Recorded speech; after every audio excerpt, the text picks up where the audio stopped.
Hi guys, Dr. Q here. We're getting ready for our team meeting at 5 o'clock for the Butts and Beans Challenge here in Newton, North Carolina.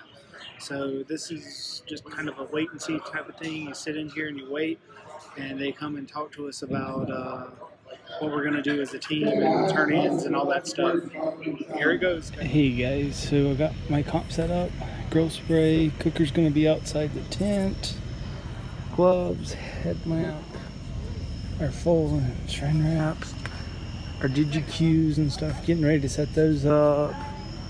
All our rubs and sauces, the knife bag with all our very nice knives, pens, cleaning sections, coolers, tent for all our chairs, cooler meats, and we're ready to go. So, as you can see, we've started lighting our chimney. We've got our charcoal set up over there, and we'll pour this into our donut ring, which I'll show you in a little bit. But we're starting it a little early. You can see there's flames coming from the top. You want the whole chimney to be on to coals, not necessarily on fire, but you want them already on coals so the fire to go away. But we have our stuff prepped, ready, set up to go.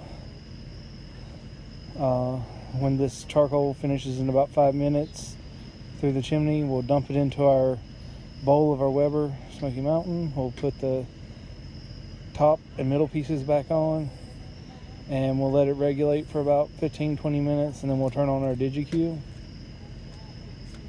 and get it regulating. And then while that's going on, we'll be working on trimming and working on our pork butts for the Taster's Choice event. If I was doing just the competition meats, wouldn't need to be starting this early. We wouldn't start till almost midnight. It's only 8:45 right now, but because I'm doing Taster's Choice and it has to be turned in at 10 a.m., we gotta start a little early to make sure everything gets done in time. So I'll check back in a little bit when we get ready to dump these coals into the donut. So if you can see, I made a donut in my Weber Smoky Mountain. There's a hole right here in the middle, and I buried some wood, some cherry and pecan inside the charcoal. I'm gonna dump my hot coals right here in the middle. That'll give me a longer, more continuous burn and help it burn more evenly. So I'm gonna dump the coals and put it on and get it sewed up. So our cooker's put together now. We're letting it stabilize a little bit. Shut down the damper some. I've got my knives, my injection, and my rubs ready to go for this. So I'm gonna trim down the pork. Not as extensive as if I was doing the competition butts, because this will be for people to eat, not necessarily to try to get money muscle and tubes and all that stuff. I'm gonna end up chopping it up tomorrow, so I just want it good and done. So I'm gonna just trim it up and leave some fat in it, enough that take off, kind of like we did the brisket. We want to take off the fat that's not gonna we want to take off the fat that isn't going to render, and we want to leave enough fat that it'll render and keep it juicy and moist and tasting really good, because again, fat is flavor. So we're using a pecan rub and a sweet rub and an apple vinegar glaze and a sweet smoked juice pork for our pork. So I'm gonna get ready. I'm gonna trim things up, put them in the cooler, and then hopefully in about an hour after they sweat it out, the cooker will be up to temperature and steady, and the pork will be ready to go on. So looking forward to coming back to you. Hey guys, it's here. We're about 3 in the morning, and I've got the 2 Taster's Choice butts on and my butt on. My butt seems to be cooking a little quicker than I like. It's already at 1:30 after about 2 hours. So I cut the temp down a little bit. Of course, I've been cooking kind of low anyway, to 236 or 235. The comp butts got up to about 150 or so about 2:40 when I woke up, and so I raised the temp back up on the pit to 245 now, and comp butts are still going, but they're just now out 154. So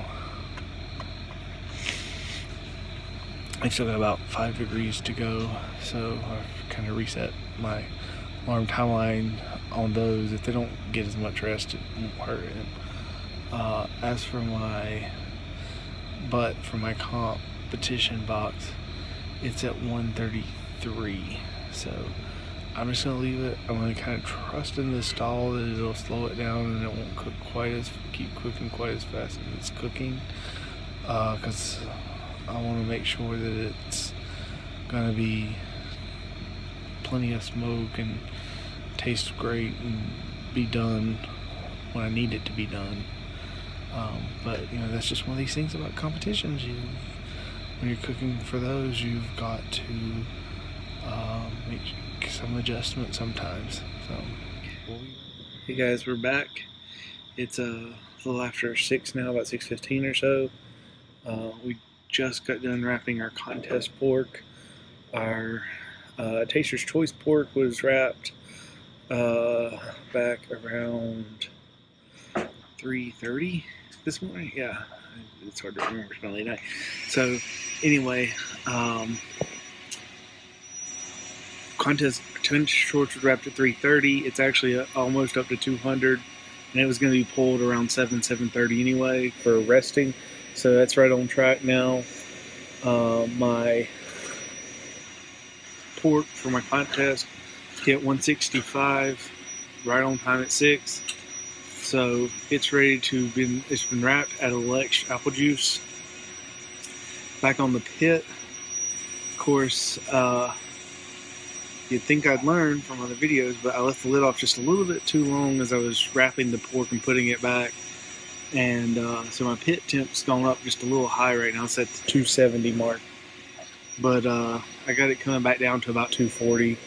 I've been running a little lower temps just to let things take a little bit longer, hopefully cook a little bit smoother and slower so things get time to render out the fat. But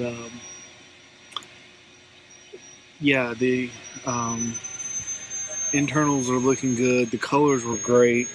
You get a little bit of the flavor from you know, after you've put the pork in the foal and then you take your gloves off to cover the foal, and it had a pretty good outside flavor, maybe not as sweet as I'd like. So I had a little bit of honey rub to the contest pork.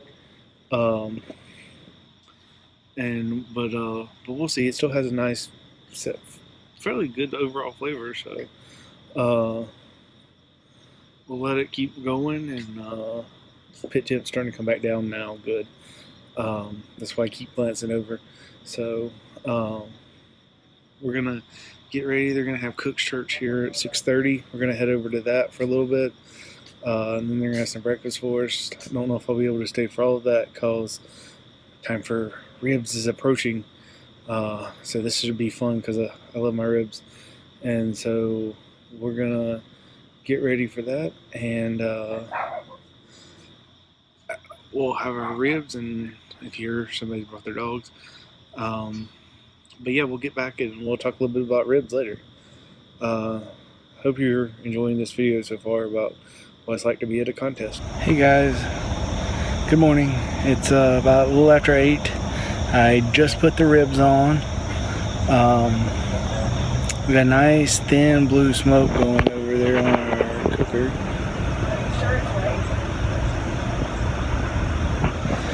So yeah, my pork butt is done. It wasn't supposed to finish till about 10 o'clock, so it's about 2 hours early, but I got it in the cooler with the towels to keep it warm, and it should go mostly until it's time to fix it. Hopefully I don't overcook it, but it'll be good to see how it turns out. I may not put it back on the cooker for as long as I was planning to glaze, seeing as how it's already cooked really well this early. But yeah, it was my DigiQ was beeping at me. I was like, oh, is the fire low? Oh wait, no, that's not the fire temperature, that's the food temperature. It's up, it's ready to go. And I double checked with my Thermapen, and sure enough, it was ready to go. So anyway, I'm gonna be letting that rest. I separated the money muscle, though I will put it back on the glazed hit a little bit, but set the bark. But yeah, I don't know if I added too much apple juice or something that steamed it really fast or what, but you could already tell the bone looked like it was wanting to come out, and the meat was just probing like butter. So we'll let it rest and see how it is when we pull it back out. But right now we've got about an hour and a half or so, and we'll start getting the Taster's Choice pork butts chopped up and ready for contest. And then after that's mixed up, ready to go, we'll wrap ribs, and they'll go for about an hour and a half, and then we'll unwrap them and pour the juice from the foil back on them, and add just a little extra rub, and then we'll sauce them, and they'll be ready for their turn in at 12:30. And probably around 12ish I'll put the pork butt back on and try to glaze it for till rib turn in, and then at rib turn in pull it off and let it set for a little bit, and then we'll slice it up and do that. But yeah, after we fold the ribs though too, we've got to build our boxes. So thankfully we only have 2 boxes, so I don't have to worry about getting them done so early. But we'll make our lettuce and parsley boxes then. But everything's going good except for that, so we'll see what happens. Stay tuned. Hey everyone, it's been a long day, long night. Ribs look good. Some of them had a good taste. I don't know about all of them, so we'll see if the 6 I sent in to the judges are good enough. The boxes look good. But I'm going to take and see what the judges give us. The pork turned out pretty well. The money muscle worked great, and didn't have enough to taste, so I hope it tasted well. And but it looked good, and the rest of the pork seemed to pull well and have good pieces on it. So we'll see what the judges give us. Hopefully it'll be better than the other porks we've done. But I mean, I'm not necessarily looking for a walk today, unfortunately. I don't think my stuff was quite up to snuff as it normally is, at least for ribs, but you never know. But we broke down most of the camp. Just got a table and the cooker to load into 2 tents basically, and once we get those loaded up, we'll be ready to roll out. But rewards will be here in a little bit, and I'll probably record the rewards for us, and we'll see how that goes. So hope everyone's doing well. So as you can see here, we have our ribs in our competition box that we're getting ready to place them in. Sliced them up. I tried to find 6 that worked the best. And here you can see me placing them in the box, kind of overlapping each other. That's the way that I would really like to have them presented. Unfortunately, my ribs were a little overdone, and the bones were a little crooked, even though I thought I had gotten them fixed properly in the store, picked them out properly. So I had to pick 6, and a couple of them didn't look as great. But here they were going in the box. And the next we'll see here is the pork box that I made. My appearance scores were way up. A lot better than my last pork box that I done on appearance. The money muscle, like I said in the video, sliced great. Used some chunks from the meat right around the bone, the horn muscles, and mixed in a little bit of sauce with them and glazed them. And then we sent them in to the judges. and voila, here's the cool results.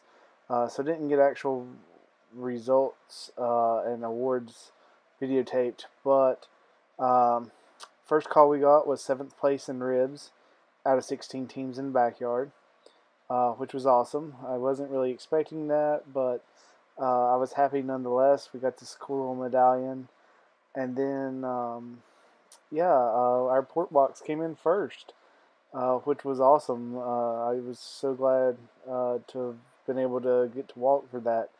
A lot of congratulations from teams around me and stuff. And the real cool thing was that together, my scores got me 2nd place overall in the backyard division out of the 16 teams. So, and I knew my ribs were overcooked, and so if I could have got my ribs on, I may have actually been able to pull off the grand champions. But again, this is what you can do with one cooker and some meat and rubs, and just having taken some time to learn how to do things. Most of the box building and placement and all that stuff I learned on the internet and got help from people online. So anyone can do this, and that's why I'm wanting to show this channel on YouTube and show you that it can be done. And it's really fun and addicting once you get started. So I hope everybody's enjoyed this video, and I'll do some more in the future.